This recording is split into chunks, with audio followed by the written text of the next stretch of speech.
Black human beings were sold as enslaved people in front of the courthouse, on its steps or in its vicinity.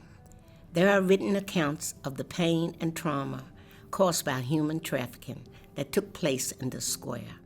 Families were routinely severed. Names of people who were bought and sold here have been preserved, with some of their descendants continuing to live here in our community.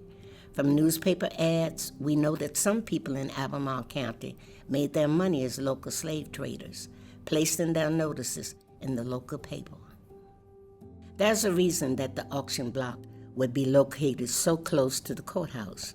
On market days, slaveholders would come to town to buy or sell enslaved black people, and then those transactions would be registered at the courthouse. The abominable practice was completely legal and continued until Union Army troops arrived in Charlottesville on March 3, 1865, liberating over 14,000 enslaved laborers.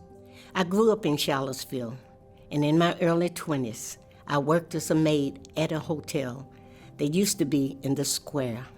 I always hated coming out of those doors at the end of my shift because I remember what my great-grandmother had told me years earlier. And don't go down there to Court Square, because that is where they took the black people, made them slaves, and took them away from their families.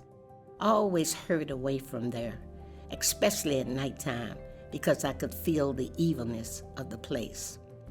Signage for this history has caused controversy over the years.